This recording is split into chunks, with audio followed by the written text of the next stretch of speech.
This is the stuff. The I one. This one. Yeah, I like it.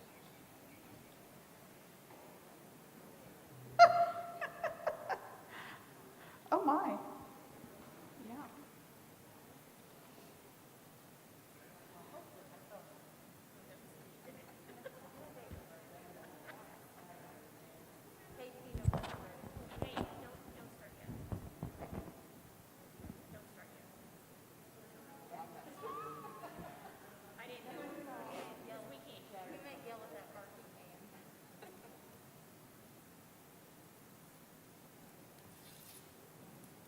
Hopefully.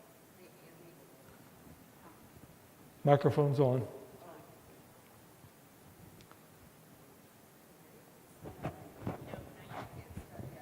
We can't? Okay. Oh, okay.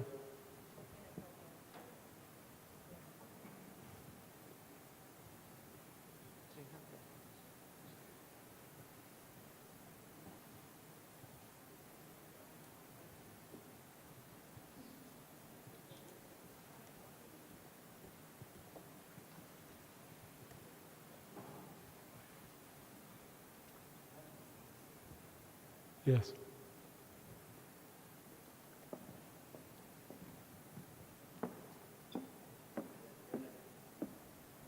Are you good if I hang up with him? Okay, bye, Jeff.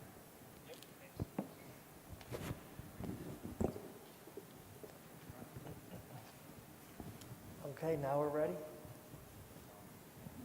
Matt gave us thumbs up.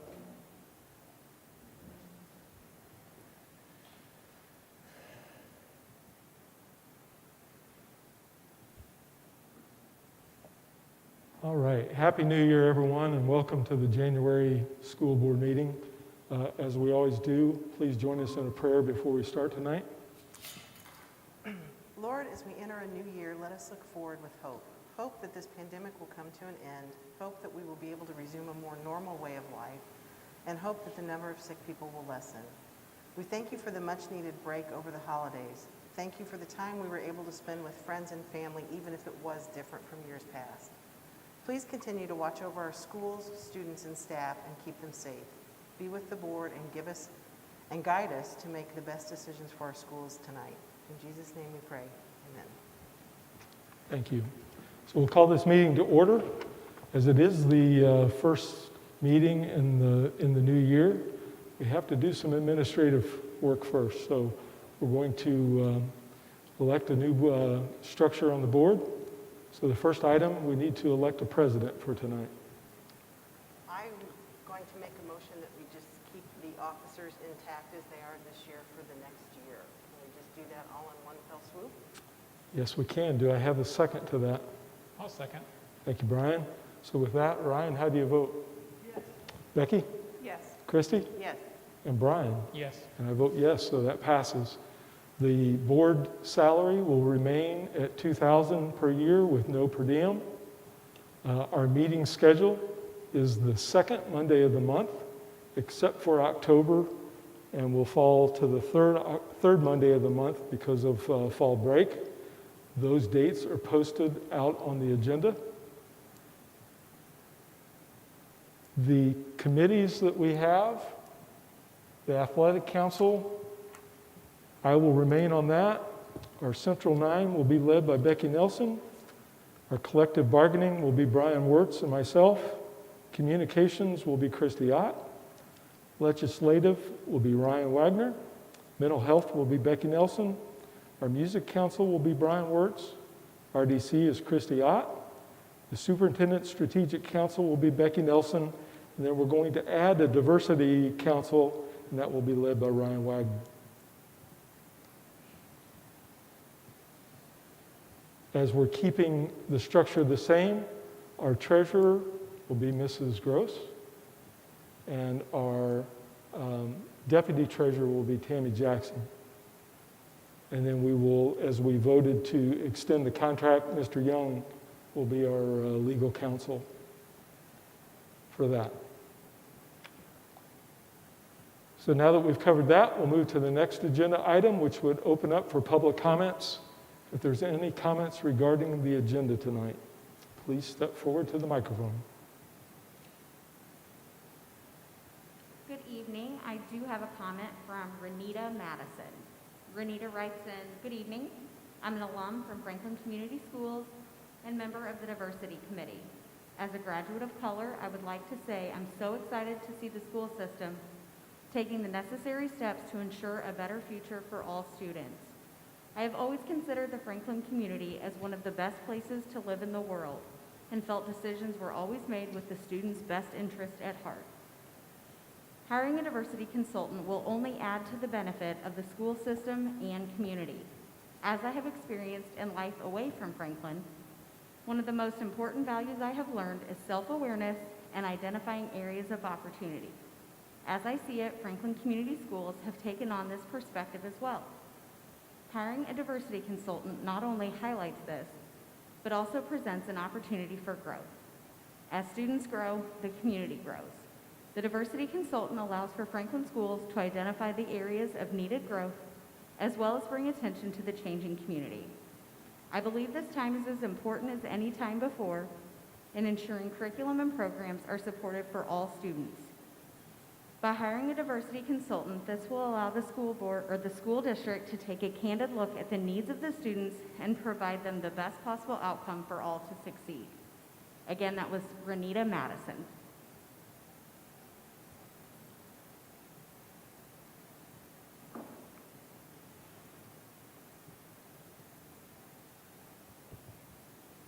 Thank you, Mrs. Betts. Any other comments come in?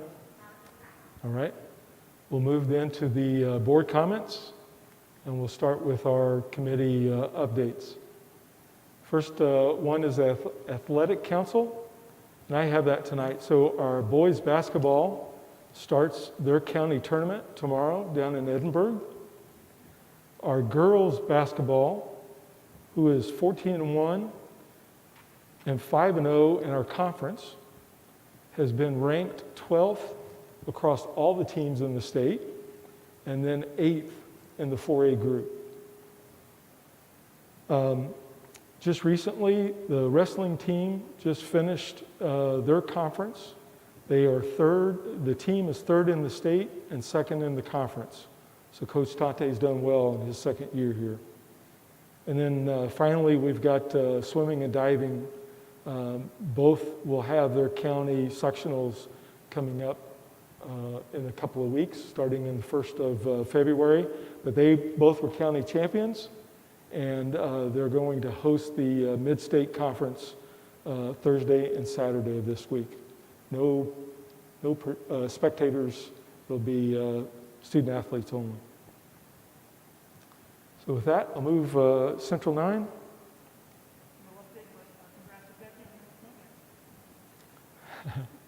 Collective bargaining, there's no update for this month. Brian, anything to add? No. Okay.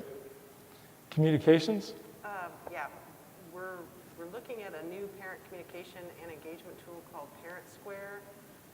If it's approved, this will be the communication source for the district, and also we're in the process of reviewing the scope of the committee, kind of to see what our goals are and who we're trying to reach with our communication.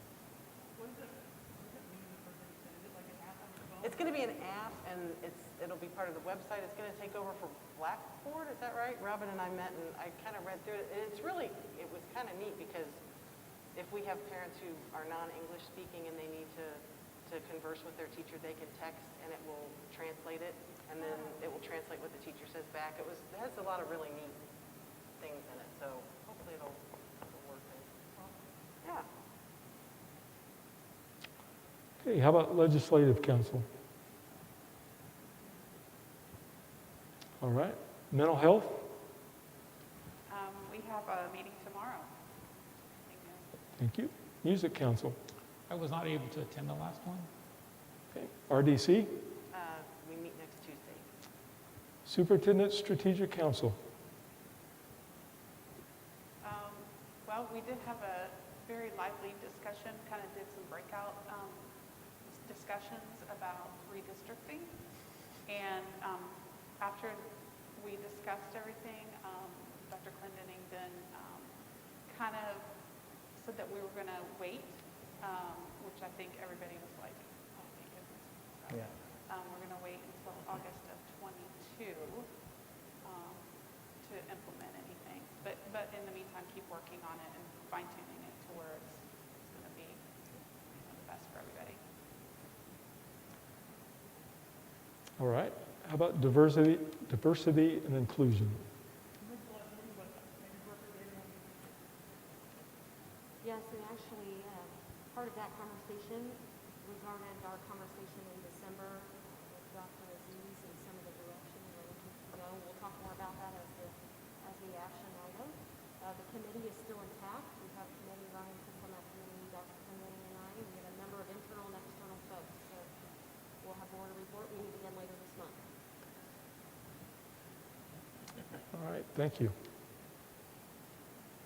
With that, we'll move down to the next section, which is recognition or individual student growth. Good evening. I'll try my microphone this time. Sorry about that. I just realized that. Sorry. Yes, individual student growth, we have lots to celebrate. We're going to start with B105.7 Christmas Choir Competition. We need to congratulate Creekside Elementary student Arden Anderson and Franklin Community Middle School student Emily McCrary for being the overall winners for the elementary and middle school division in the B105.7 Christmas Choir 2020 Solo Choir Competition. Congratulations to these students, congratulations to their teachers and their families. Excellent work. Long-standing tradition for Franklin Community Schools. Another very exciting announcement. Franklin Community High School student Lillian Lacey was named a Johnson County 2021 Lilly Endowment Community Scholarship recipient. This distinction comes with a full tuition scholarship. Lillian earned this award for her dedicated service in the community and for her level of academic achievement. Congratulations to Lillian and to her family. Excellent work. Absolutely. Central 9 Students of the Month. Each month, C9 asks their instructors to identify students who've shown character and work ethic to be named Students of the Month in each program. So for the month of January, we have 2 high school students we would like to recognize. We have Naomi Villarreal in cosmetology and Michaela Oliver in culinary arts. Congratulations to those students and to their families. Let's give them all a round of applause.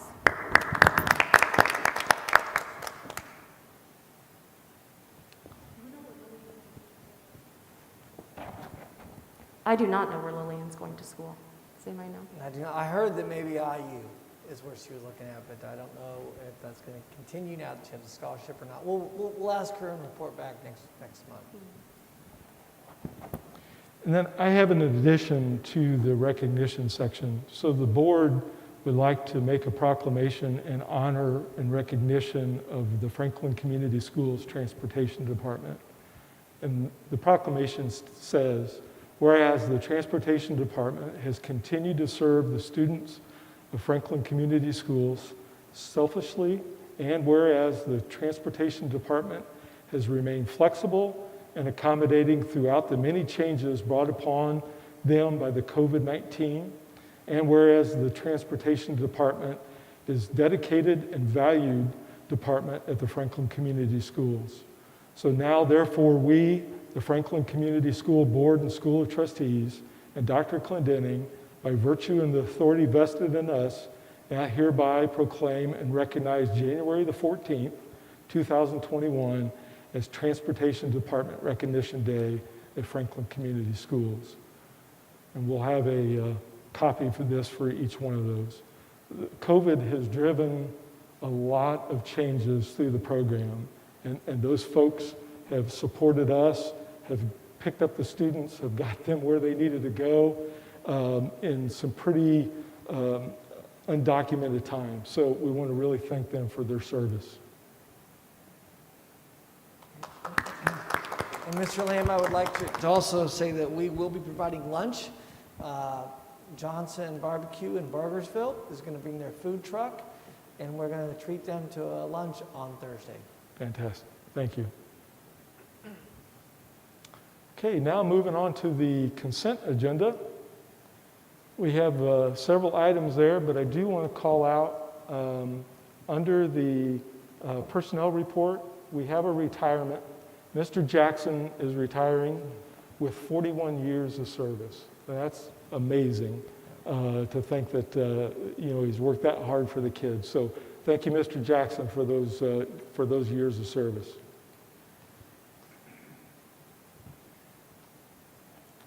And Mr. Lamb, I also have a report regarding the Performing Arts Center and the reentry plans. And Mr. Sewell is away today on vacation, so I'm going to just report out and he'll have more information. But they did meet. Mr. Martin and Mr. Sewell co-chaired the conversation about safety in the PAC end. And what we're saying is that the group rehearsal will be recorded. We've put cameras both in this facility and in the hallway to help us monitor for contact tracing. The risers in the TIC Center are in a good location to having cameras covering most as well, so they're going to have multiple sites that they're going to be moving to. Seating chart of location of students when rehearsing as a group will be identified and submitted. Documentation of any type of movement among the rehearsing groups will be documented, and during any downtime, students are to be further away than 6 feet.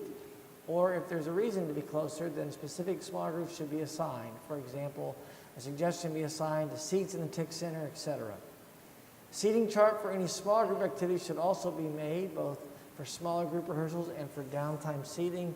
And once volunteers are approved, limit exposure to students as much as possible. They are also informed of social distancing requirements and to be a part of seating location assignments tracked for the group. The review of film in the areas will also be used throughout the time. So that is what they're going to do in regard to safety. They'll also be wearing masks as they continue to practice and looking at performance. We'll have more details as we start to move forward, but next month they'll be in the auditorium, and we are going to move back to the LGI room and make it a U shape for us, with the screen being the front of the room now. And we'll set in a U with a few audience members in there, and then the risers will be coming here as a stationary fixture facility for them. Thank you for both of those gentlemen for putting together that plan as we had asked for. So with that, do I have a motion for the consent agenda? Move approval. Thank you, Brian. Do I have a second? I'll second. Thank you, Christy. Brian, how do you vote? Yep. Christy? Yes. Becky? Yes. Brian? And I vote yes, so that motion passes. Next item on the agenda is our superintendent reports. We have corporation financial report. Mrs. Gross.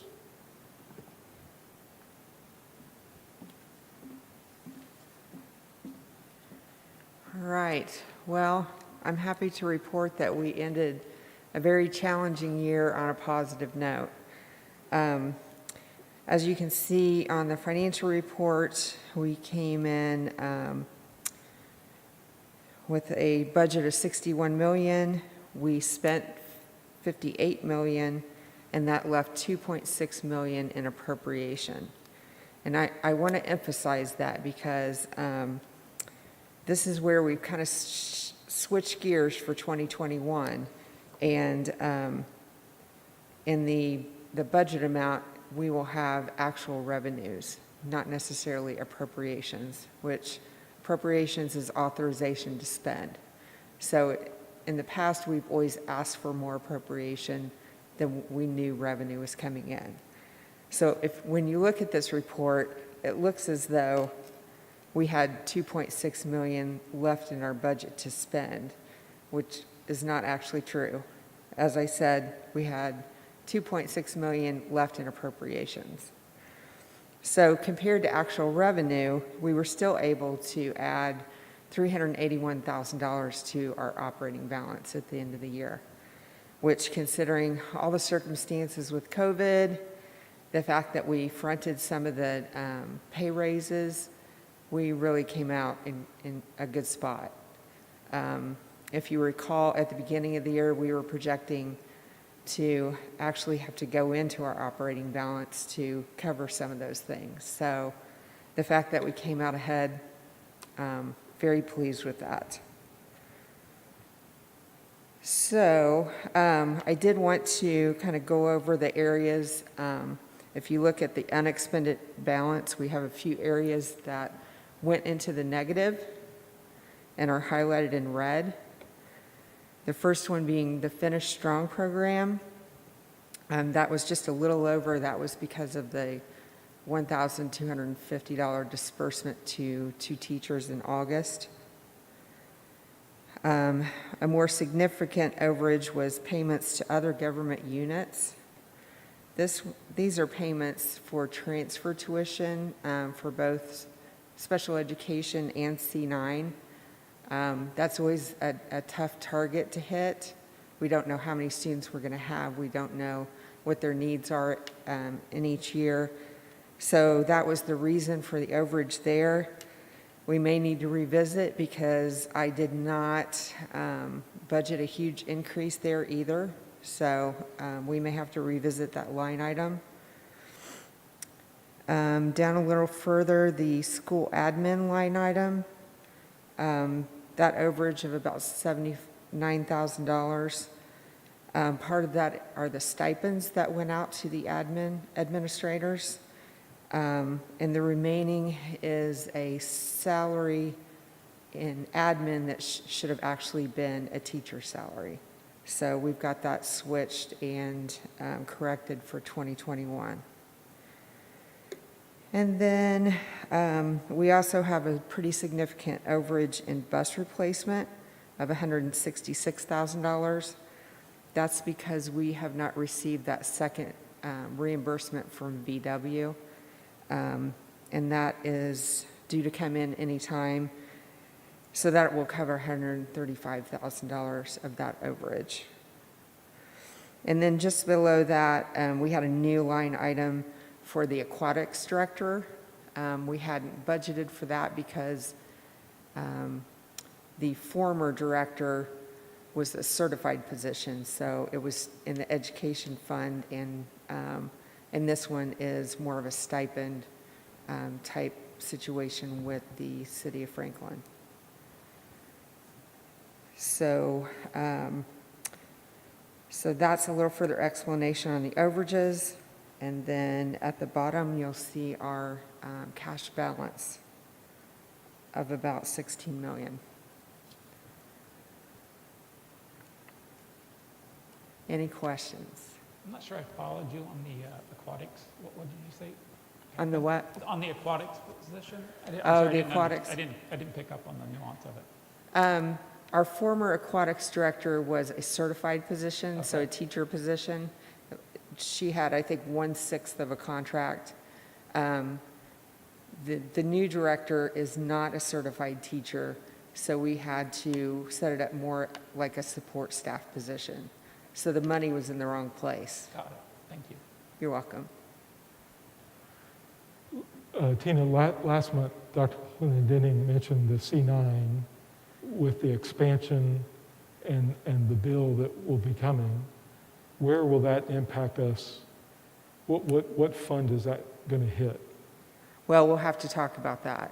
So that'll be our February retreat? It will. I mean, we can talk about using rainy day funds. We will consult with Baker Tilly on whether or not we could use GEO bond funds for that. We are going to have to, at some point, figure that out. Okay. Maybe, hopefully even break it down into payments, smaller pieces.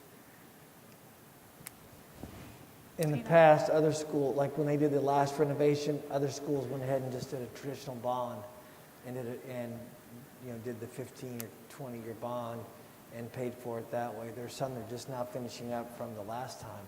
We chose to pay it one lump sum in cash out of our operating balances last time.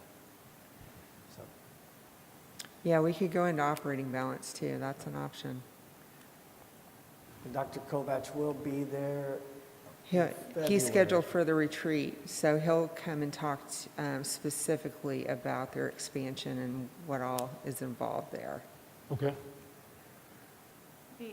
On the actual cash and bank balances were the FEMA, is that just because we haven't been reimbursed, or? That's because we're still waiting on approval on our FEMA application. And so once it gets approved, we will be able to submit invoices for reimbursement. I'm not sure that's going to happen. We may need to have some conversation this year about covering that with other funds. I looked on there again today, and it hasn't even moved since October. Some schools have been approved, some have been denied. There doesn't seem to be a pattern. So I'm just not sure that they were ready to address the pandemic issue. They're used to natural disasters, so I'm not sure that they were ready to start evaluating applications like this.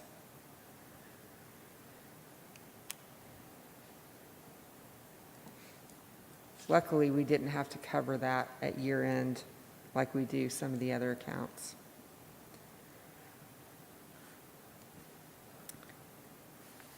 Mr. Lamb, since I'm already up here, could I go ahead and cover the year-end transfer report? agenda Absolutely, item? absolutely. Okay, we only had to make one transfer, and that was to the textbook rental fund. We had to transfer $486,228.04 to cover that deficit balance with rainy day funds. And then this month, when we close the year, we will revert that and add it back to rainy day.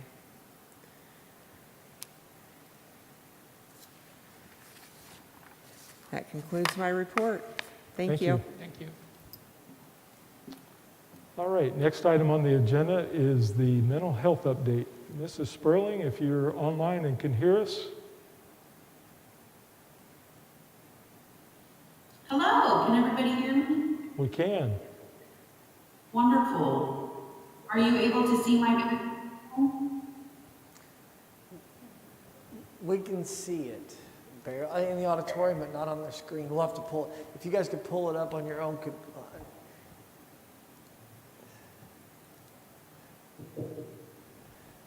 So while you're doing that, I just want to I'm sorry? Oh, I thought I heard some question. So while you're doing that, I just would like to inform our friends, school board, FCS staff, community. Thank you for this opportunity to share an update on the mental health journey over the past year.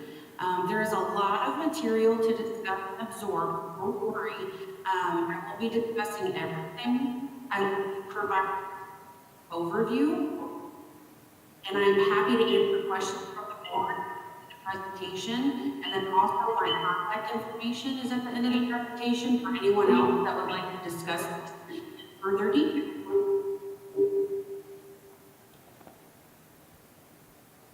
So moving on to the next slide, mental health system support. I'm not sure, is there feedback coming? That's what I thought. I hear really bad feedback, so I apologize. But we're looking at, as of right now, we're looking at the mental health systems of support slide. What this slide does is it the foundation of mental health support that I to implement across the board. It's broken up into 3 different tiers of support. Tier 1 support, this is support for all students that we want to see benefit. 2 levels of are for targeted students that are considered at risk. And then tier 3, very individualized support for students, more of individual care, or hospitalizations, or private practice, where we have students that are in private practice supported from the community. Mrs. Sperling, can I ask you to hold just a minute? Absolutely. So there's enough feedback here that I'm not getting her entire conversation. Yeah. And I'm afraid that the folks online are going to be the same. Matt, do you have any suggestions? Our mic's off? Is he getting feedback Oh, from that that? might be good. Let's try that. So the folks up here, great input. Let's turn your mics off and let's see if that, I am so very sorry. Does that seem to have helped with the feedback? they've also suggested if you turn your volume down on your speaker.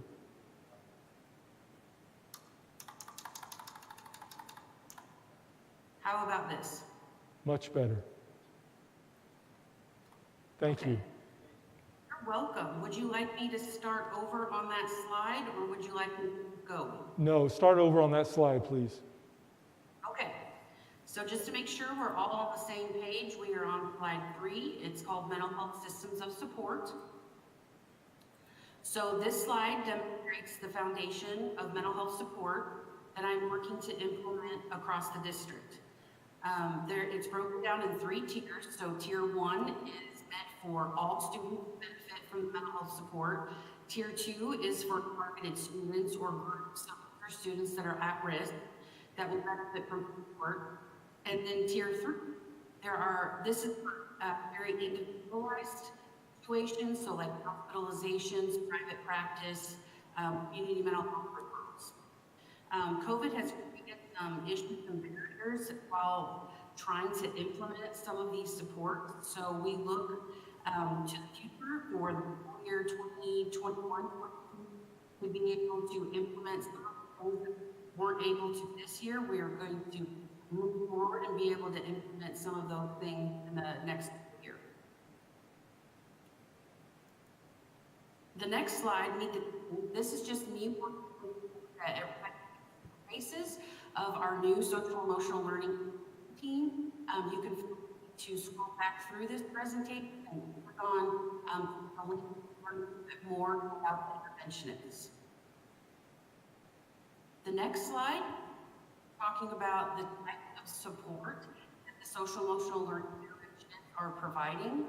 This is at the tier 2 and 3 intervention level that I was talking about in the previous slide. The SELs, they on their goal setting, family support, teacher support, crisis intervention, and they're doing a wonderful job at implementing each of this support. Moving to the next slide, I have created a documentation process that captures and tracks what provided to students from the SEL interventionist. So on this slide, I would like for you to walk away from is the goal is to ensure that our SEL are spending more time working, providing one-on-one direct service support, group support, versus indirect service tasks like illustration, or things like that. How to measure the success the interventionists are to be, and take the direct service, add that to the direct group percentage they're providing, and we want to see a percentage of 65% or higher. And that's how we know that the SEL is providing more of that direct service than indirect service. I will say that I am very proud of what the SELs have accomplished so far. This is a complete work in progress. These are brand new positions, a brand new document progress. And our team is going to continue to identify how we improve our processes and best support our health journey. Mrs. Sperling, hey, I apologize. I need to stop you just a minute. Okay. We're having that technical difficulty again, coming in and out. And this is so important that I want to make sure that people hear the message that you're sharing with us. Absolutely. I apologize. I don't know who this is. Mr. Sprout is coming to the stage here to help us out. Hi, Kim. If you could turn down your speakers at home and speak softly and consistently at the same tone, I think both of those would help a great deal. The speakers here in the auditorium are picking you out very well, so thank you.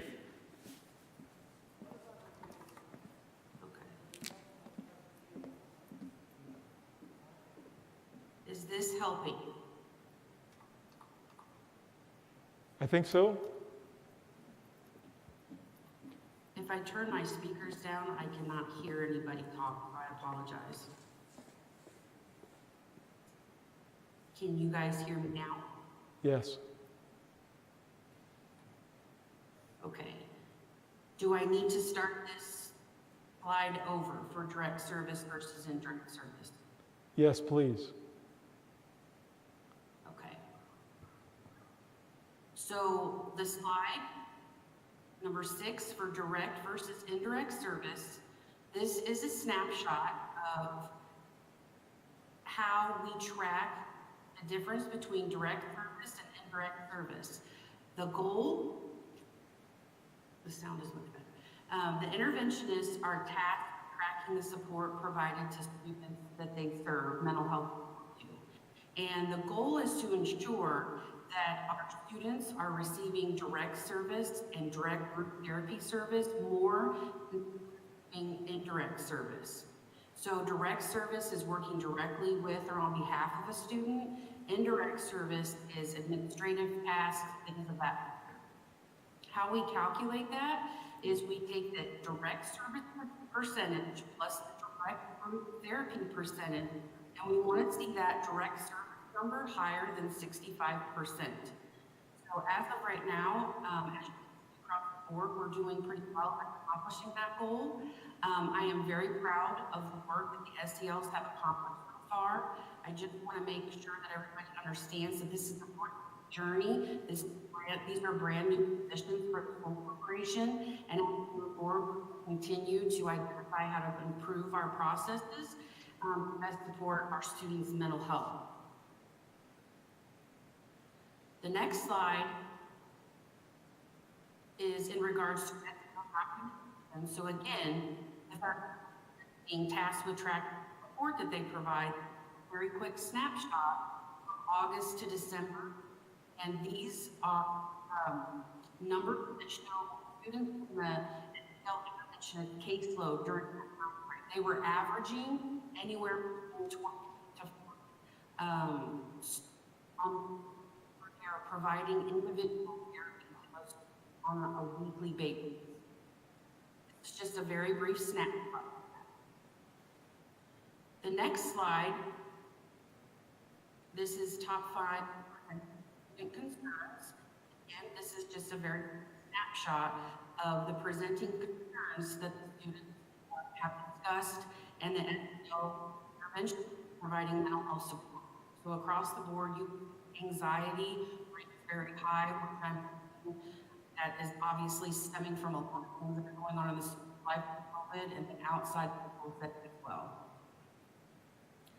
Moving on to the next slide, this is the stages, and really what I just on this particular slide is that the SEL, they use the stages to measure student progress regarding mental health goals that students have set for themselves to accomplish.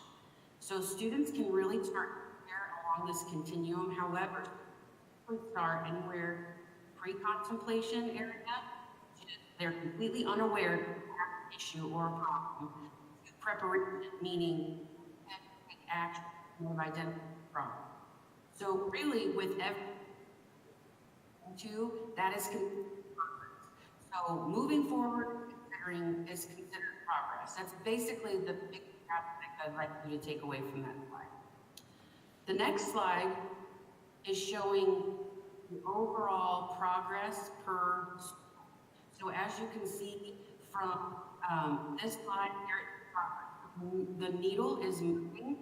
We are able to show that are improving their mental health status, and they are which means they are making progress. The next slide talk about Kim, we're going to stop you again. We're continuing to get that feedback. It's very hard to follow along what's happening, and you got great information. So what we're going to do now, we're going to get a phone, and we're going to have you go through the presentation on the phone, and we're going to hold a mic up to the phone. Oh my goodness, I'm so... That's okay. It's a technology issue, and it's COVID. You're doing great. Keep it up. Yeah, You're doing great. So should she mute herself on this? So,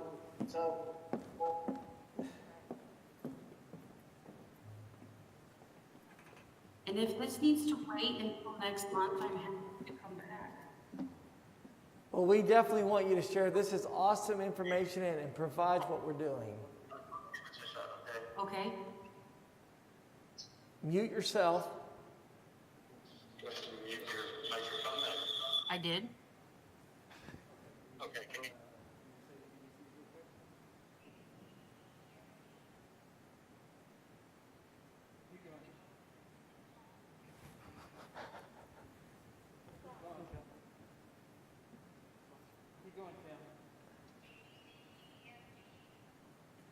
Are you plugged in? Yeah, it's not, you can't really hear it. One more time. Can you hear me? A, B, C, D? There you go. Yes. Okay. So where would you like me to back up to? Kim, real quick, make sure to keep it at a low tone. You are coming in loud and clear. I apologize, I didn't hear that. So Kim, if you would, back up to the stages of change. Okay, so can I start with the therapy dogs? Yes, please. Okay. So just making sure that I'm on the right slide. So the therapy dogs, as you guys know, is Hero and Millie. Hero is at Northwood and Millie is at Webb Elementary. And this slide just shows the then and now. So when they were puppies versus what they look like today. I won't go slide for slide for all of the therapy dog slides. The main thing that I would like for you to take away from this is the data.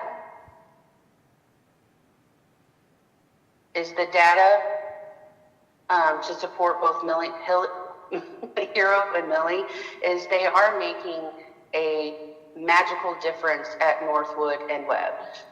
Overall, the data that comes back supports that students self-regulate faster with Millie and Hero in the room.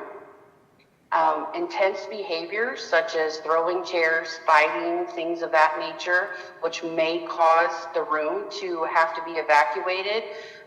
When the behavior interventionists or counselors bring in Millie or Hero to the room, that behavior almost immediately stops when the dogs become present. So we know that the dogs are working. As we move forward with this program, I will be creating a more standard data collection process to help us ensure that we are collecting the right information and presenting the most beneficial information to the school board and to the community in regards to the powerful impact that the dogs are having. Moving through additional slides, you will be able to see quotes from students. You will be able to see some very specific information that is being shared from Millie in regards to a wonderful survey that was sent out by one of the counselors. As we continue to move through the slides, you will be able to see other information that will help you understand the larger picture of how the dogs are making an impact. Also, just a heads up that we have created something called Hero Mail and Millie Mail, and that is definitely making a positive impact on the schools that are providing this. This allows the students to be able to write letters to the dogs, sharing information sometimes that they would not even share with an adult or a school counselor, and this has been very beneficial in providing an additional layer of mental health support to the students. As we move on, we just want to remind you to follow both of the dogs' journey on social media, and all the links are provided. As we move on to Suite 360, there are several slides that talk about the benefits of Suite 360. What is Suite 360? It's an evidence-based lessons that provide social emotional learning character development, intervention, and restorative practice education. And right now I'm very happy and excited to report that Webb Elementary had taken it upon themselves to have a very lofty goal. They are the first school district to provide daily in-class LCL instruction from the teachers. And so every Wednesday, they call them Wellness Wednesdays, and the school counselors and the teachers are pushing out Suite 360 lessons. So as you can see from the Google survey responses, that Suite 360 is doing very, very well. So again, on the middle score, on a scale of 1 to 5, how engaging are Suite 360 videos? 90% or higher. So across the board, we're seeing nothing but positive from Webb Elementary, and we are happy to continue that journey for the remainder of this semester. Also, next slide, moving towards CBIS. Again, teacher statements are, students are engaged. It doesn't feel like one more thing. It's not stressful to implement. So bottom line, again, positive results are coming from CBIS for their implementation of Suite 360 this year. Other schools, you will be able to see here what they have done in regards to Suite 360 as well. But overall, everything has been very positive. Moving on to the next slide, we are talking about the Student Assistance Program. This is the partnership between Adult and Child and Franklin Community Schools. And what's exciting about this is, for those of you who don't know what the SAP program is it's a pilot program this year. It provides mental health support, so 2 free confidential mental health sessions for students in the middle school and the high school only. And as I said, this is a pilot. Students can either self-referral to get assistance, or they can get a referral from their school counselor, but it's completely confidential, and we have benefited 18 students so far utilizing this program. And we have some really awesome ideas as we move forward to further market and increase the benefit of this program for middle school and high school students. And if this program and pilot is successful, we will look at potentially opening it up to other grade levels. Mrs. Sperling, what is the capacity of that program in the pilot? So you have 18 I am so sessions? sorry, I can't hear questions. Oh, okay. Kim, Mr. Lamb asked, what is the capacity of the SAP program? That is a wonderful question, and the capacity is virtually endless in the sense that Adult and Child, we have sessions aligned for every single middle school student and every single high school student to be able to benefit from this program if they so see it to utilize it. And they are saying that Adult and Child can confirm that that capacity can be met. Wonderful question. As we move forward to the next slide, this is our Ross Green update. And we really just wanted to provide an overall consensus. I have added information from the CBIS team as well as the Needham team, but overall, the consensus is really that the training of Ross Green allowed for a paradigm shift to happen, where those who are benefiting from the training, they now have the tools to understand the why behind students who are exhibiting challenging behaviors. Because there's a consensus that when students know better, they do better. So that means that we really need to focus on helping students understand what their lagging skills are, versus saying things like students can't change, they won't change, they're bad, they're manipulative. Instead of that kind of thought process, really the focus is on what is the student lagging and how can we help them fill that with a skill that they need to learn. Again, overall consensus is this is not for district-wide implementation. It's really best suited for targeted students at that tier 2 level. However, there is a thought that if we train behavioral interventionists and special education teachers, they would be better aligned working with those students in those targeted areas. And this training may benefit and provide an additional tool of support for them to be able to utilize. And we will again provide another update as when we're completed with this training process, because we still have a few training sessions left. The next slide, just moving on in regards to new partnerships. As you can see that we have new partnerships with Assist, Indiana Upstream Prevention, Bring Change to Mind, and I really wanted to focus on adult and child. We're in the beginning phase of a grant opportunity with adult and child. This will open up to grades 6 through 10, and it's an evidence-based program, and it includes substance abuse and mental health services, but it provides group opportunities to teach skills to students in grades 6 through 10. So I'm excited to report that we are in the beginning phases, and there will be more to come about this, but I think this could be very beneficial for our students at the secondary level. The next slide, looking ahead, really what I just want to make sure that I identify and preface is that our focus for the next months between January to May of 2021 is hiring a 4th SEL interventionist. It would be the 2nd one at the high school. As of right now, students really do not like telehealth opportunities, meaning virtual mental health. And although our school counselors and SELs have done a fantastic job of providing virtual appointments, students really just prefer face-to-face. And so we strongly believe that as we move through the stages with COVID, that we're going to get back to where students are full-time and present in the building every day. And when that happens, we are indeed expecting an increase in the mental health support needed.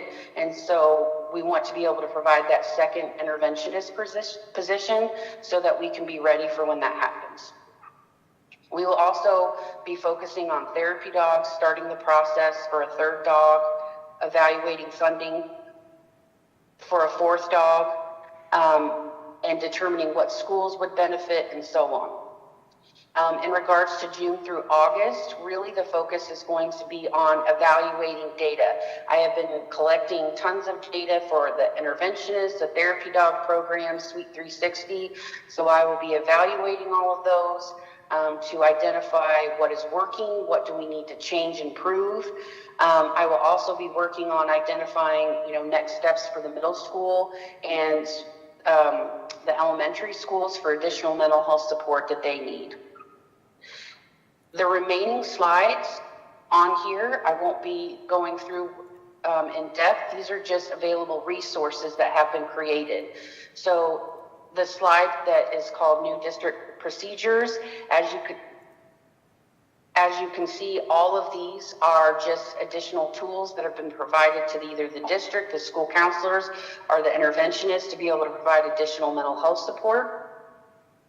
The next slide demonstrates the website, FCS Connect, that myself and Chelsea Fountain have been working hard to provide additional mental health resources, not just for the staff, but for the community as well. And these are very beneficial for the students and the community to be able to have really great resources, whether it be mental health or community, at their fingertips.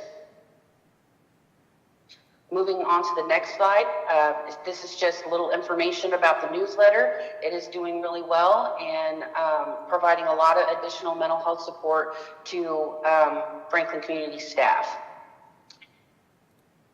Moving through to the next slide, this slide has information on it for 2 different types of mental health related and crisis resource printable cards that we will be making. The links do work that you can look through at your own leisure, but basically what this is it's providing mental health and crisis resources, and it's to show that mental health support is available in some way, shape, or form 24/7. The back of the suicide prevention slide basically walks and helps anybody, whether you be a student, a parent, a teacher, what have you. It's walking you through the steps that you would need to take in order to support somebody who is struggling with suicide. And again, these will be These will be printed and shared with the school district this semester. And then the very last slide is this thanking the community. The FCS, in my opinion, the students are benefiting greatly from the additional mental health support that they are being provided, both academically and personally, and I can't wait to see what's next in our journey. And so I am available for questions, and I do apologize that this has been such a messy presentation.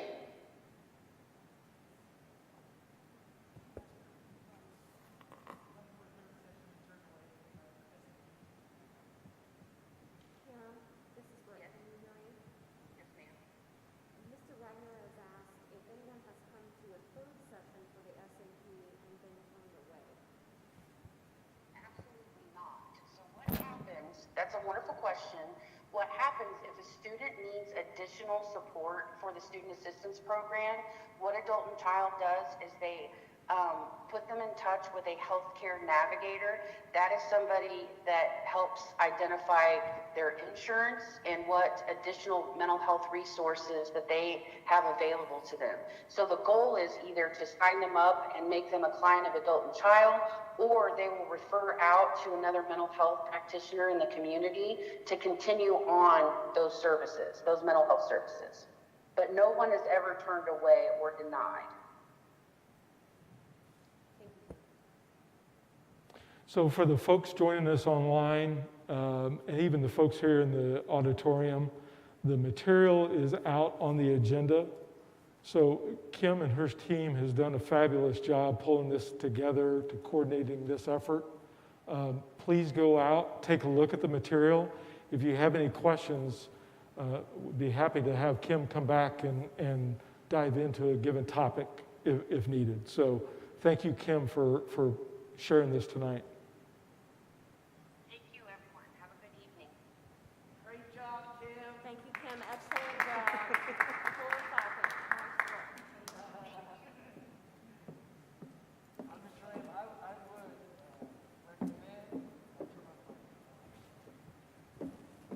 I would recommend that we have Mrs. Sperling come back once we are back with being have more people in the smaller setting, and just give us a highlight again.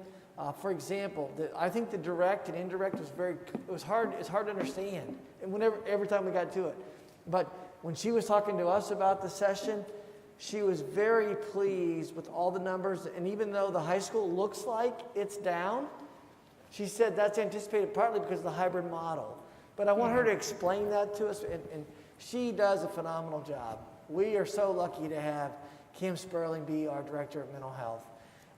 She's passionate, she's focused, she holds people accountable, and we are just honored that she has taken this walk on.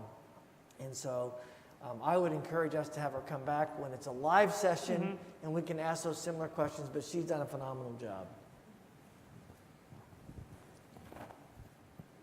All right, moving to the next item on the agenda, which is action items. And the first one is our policies. Thank you, Mr. Lamb. And just continuing on, we have 3 here. The one that I want to focus on, though, is policy 2266, and that's the new federal law dealing to anti-harassment in Title IX. And if you recall, there was a lot of documentation in there that Mr. Wagner, Dr. Worland, and I traveled through.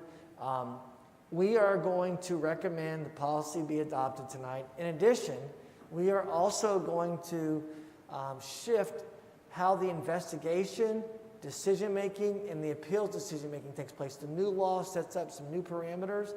And so, for example, Michelle Bright is still our Title IX person, and she will now have the ability to ask other people to help investigate, which will be a blessing to help get more information out in the field and then get that back to her.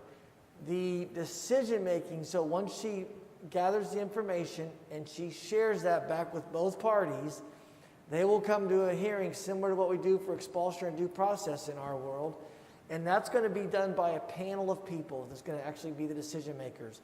I am recommending that Dr. Worland, Ms. Gross, and Mrs. Scott serve as the decision makers, 3 panel. And they'll listen to the information, be able to ask questions of both parties, and make a decision. I will serve as the appellate decision maker because I think in terms of what could happen is they could appeal. Either party in the new law can appeal. So if the respondent or the claimant doesn't like the decision, they can appeal that, and they would appeal to me. That would be similar protocol to what we do for all of you. We don't allow appeals up to the school board for expulsion. It allows it to be consistent with our journey. We are going to get training annually for all of those levels, investigator, decision maker, and appellate.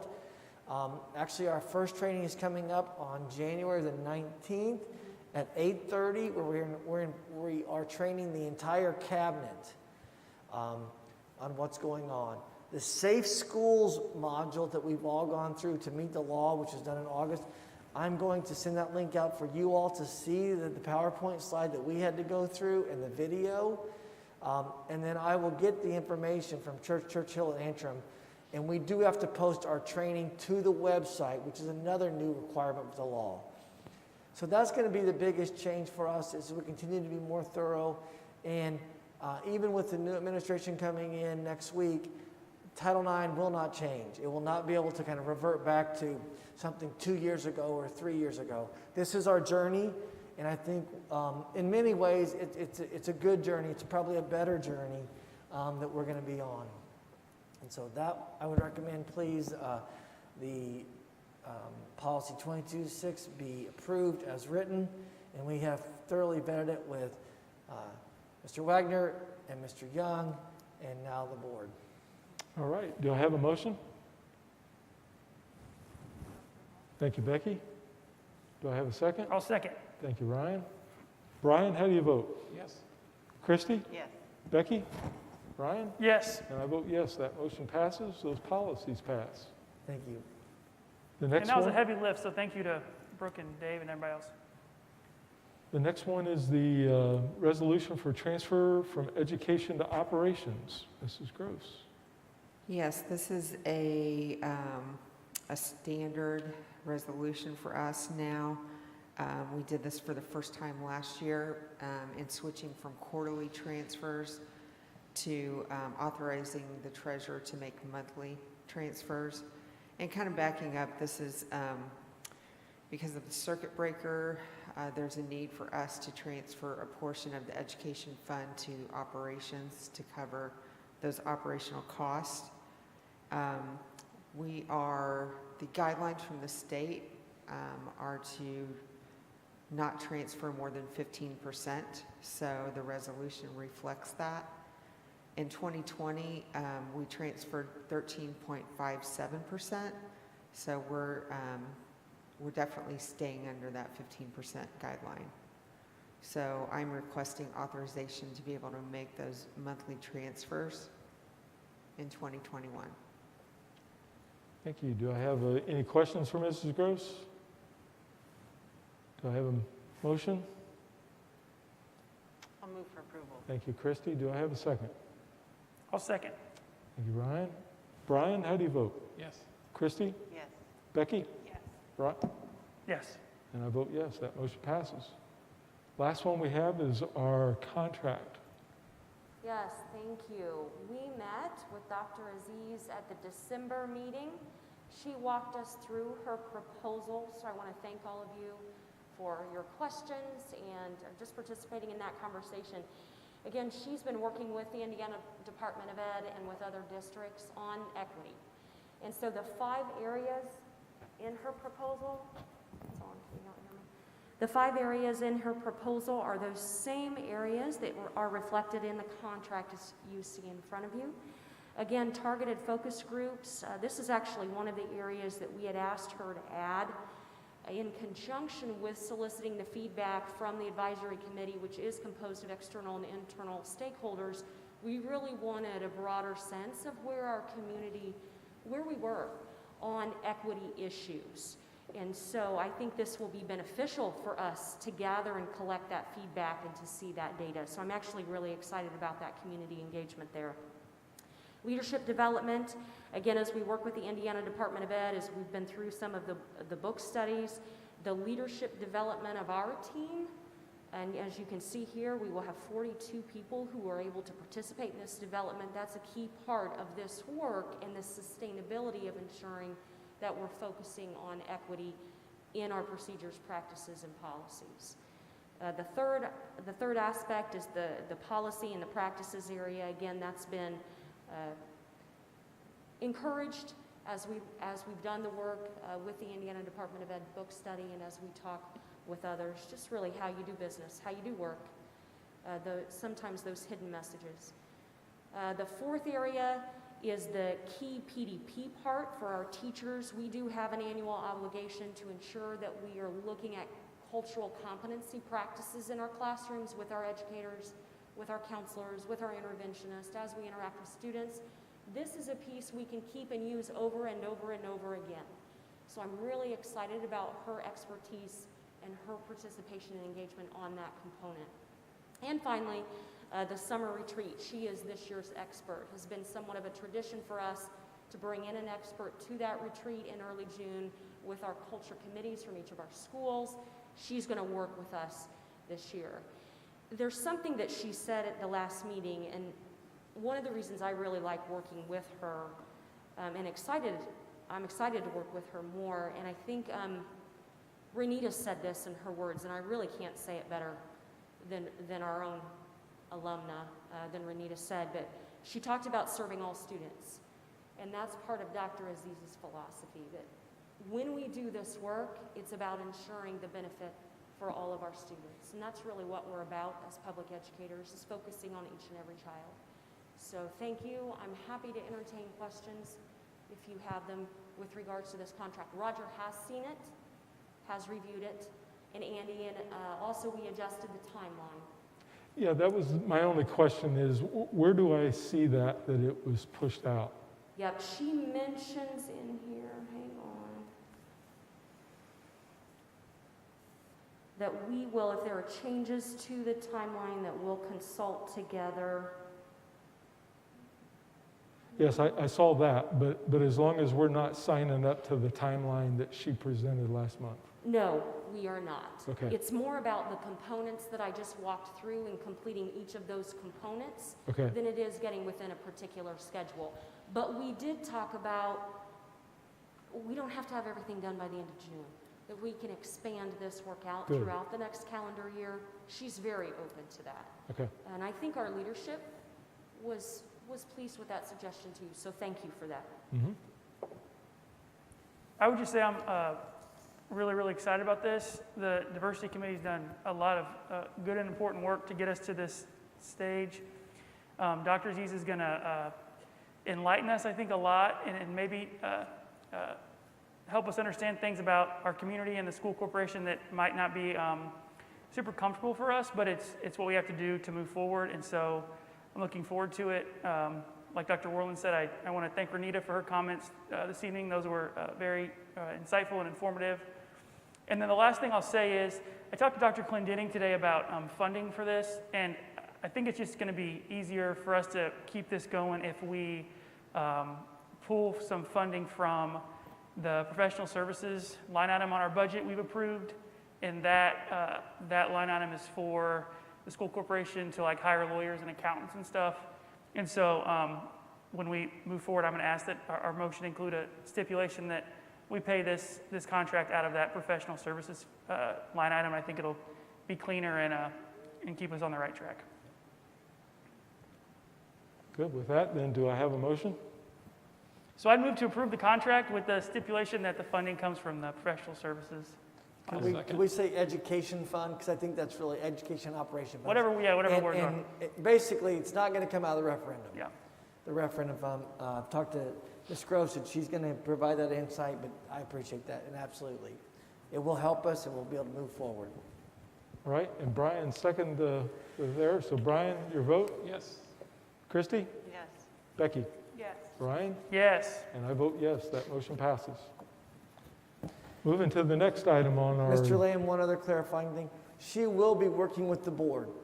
And then just a reminder that the journey, even though we talk about a lot of the committees and focus group and the diversity and teaching staff and students, there are also going to be time with the board to understand the journey, what we're on, and get feedback and have a constant dialogue. So she's looking forward to that as well. Thank you. Thank you. Okay, we've got one item under our discussions, and that's another set of policies to review. These policies are all just wording regarding law, and actually Ryan didn't have to do anything with these because they were just wording from the state. So Love that's it. what we're looking at. So that's the policy readings for policy 01005330, 7530.02, and 8451. The head lice policy. We did have Mrs. Martin here earlier, and she did review this as well as the communication from Mr. Sprout. Thank you. Okay, moving to the next item is board administrative comments. Open up for the board if there's any. One thing I wanted to add on the diversity front is we're hoping to ask members of the committee to present at next month's meeting to give an update on the work they've done.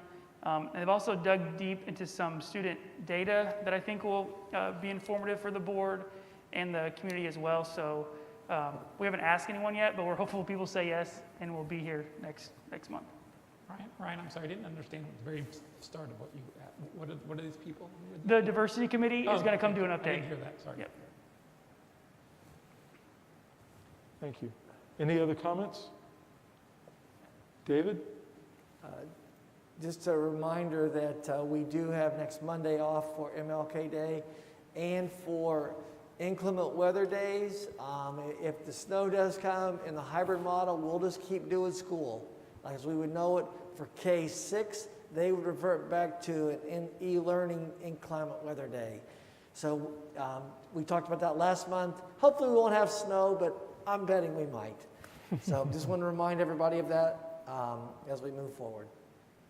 And I just want to say thank you for the diversity and inclusion. I know it's something that we need. It's something, if you just look in our nation, how divided we are and how things are very stressful. If we have an understanding, it will help kids, and the journey that we're going to be on is going to have a long-standing one. So I do thank the board for this opportunity, and we'll continue to partner with community and the college and different things along the way in this journey to make it best for all of Franklin. We do have another update regarding PLCs that we shared at the last meeting for K through 6. We had announced that they would be starting on the 20th of this month. We are going to push that to the 27th to give parents more time and so that we can continue to collaborate with the Boys and Girls Club and Girls Inc. and some of our after-school providers. So I just wanted to provide that update as well. Thank you. And the next item is our calendar. The one that I want to highlight there is January 27th also is the Superintendent's Task Force, the virtual meeting. It's open to anyone, and we are going to talk about the boundaries again, the redistricting. And Mrs. Nelson is correct. Since COVID is not subsiding and it's not allowing us to get together, I am going to ask that if we cannot get together in large group for people to really see the maps, to go through it, that we go ahead and set the boundaries or the tentative 2 or 3. Then over the next 4 or 5 months when COVID does dissipate, we review, and then we announced it in August of 2022, those would be the new boundaries. A couple of things that would happen. One, it would allow us to see enrollment come back. The second thing is I would like to see another demographic study completed. We did one in 2016. I think it would behoove us to talk to Dr. Rudvig again and have her do a study again now that these subdivisions are here. Because if you remember, she didn't even forecast these subdivisions and what they're doing for us. And then 69 is finishing at a rate that would help us understand. So that would be the second thing that would happen. The third thing, it is part of our strategic task force. It's not going to stop the strategic task force, nor is it going to stop the strategic planning that we have set up. So what we're going to do in February is begin introducing the different layers of the plan that we've worked so hard on and coming through at that, and that's what we're going to approve in February and March to get closure on the strategic plan. And so that can be done without, I think, a lot of public, because a lot of it is work inside that we've talked about already. and where we're going with that. So that's the journey that we're going to be on, and that is going to be on the 27th. It's open to anybody that wants to come online to join us. So where you go to school now is where everyone will go in August? No Yes, change? right now, that's exactly right. So it'll be the next August? It'd be next August. Okay. Yep. And then the 25th, we are going to be in person. Ms. Gross?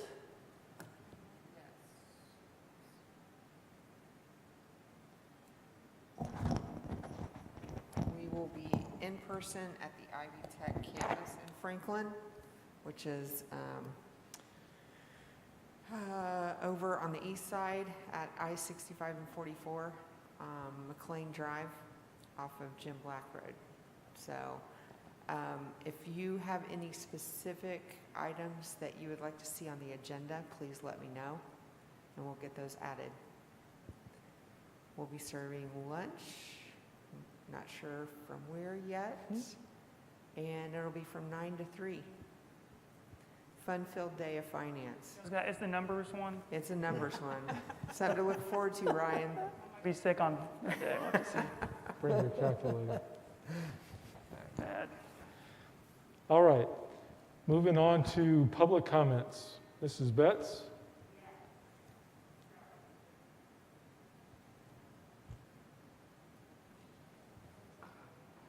Yes.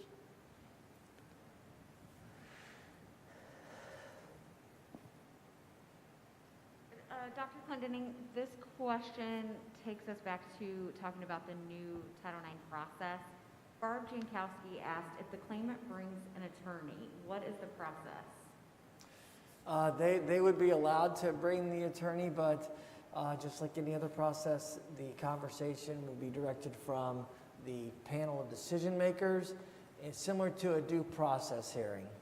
And we could also engage Mr. Young if we felt like that would be appropriate during the journey as well.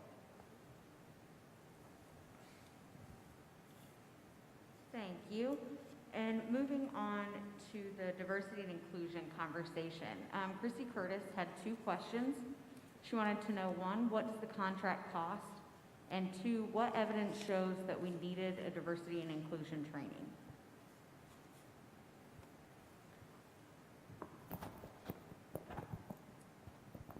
And Robin, the contract is posted out there on the agenda, so people are welcome to view it as well. And I'm working on linking those to the chat right now. Thank you. Okay, great, because the cost is in there. The total cost for the time period in the 5 different areas is $44,825.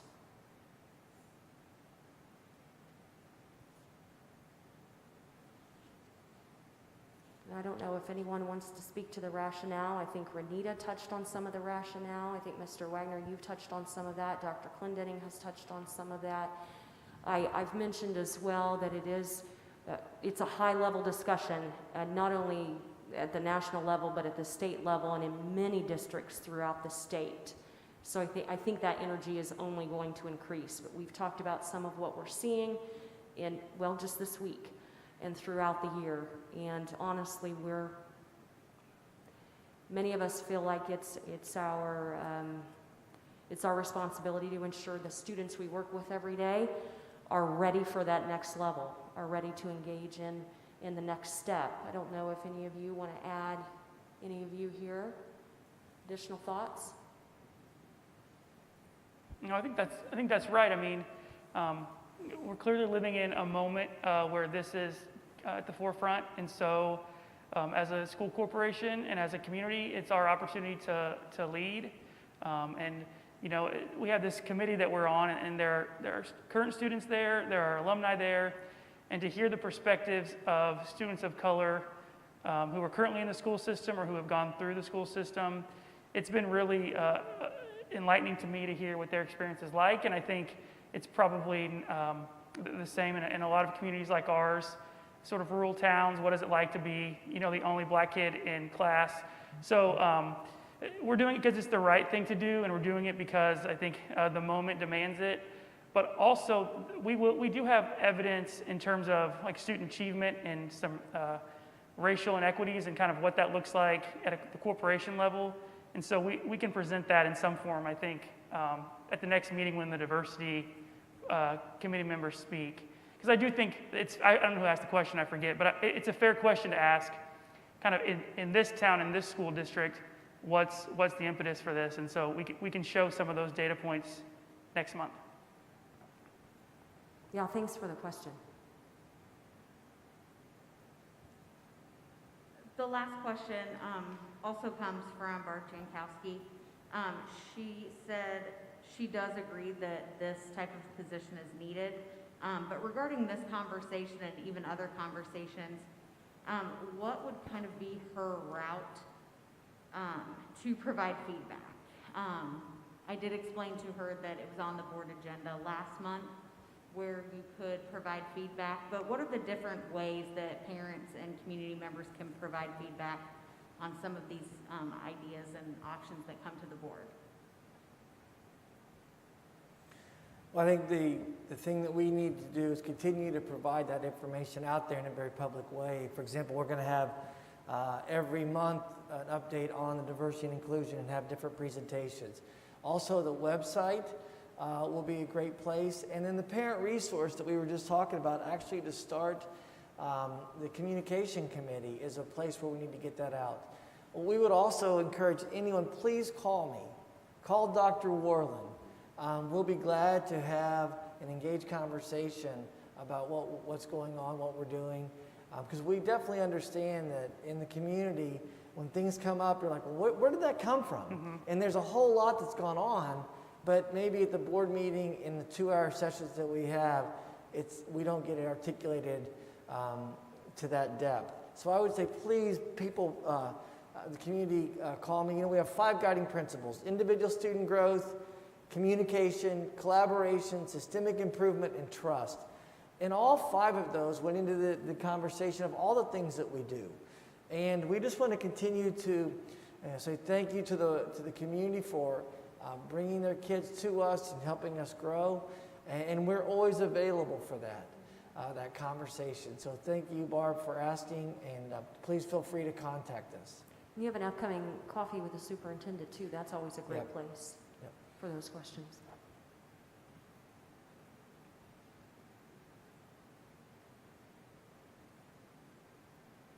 All right. Any comments from the audience here today? No? Well, with that then, I'll adjourn the meeting. Thanks for your time today.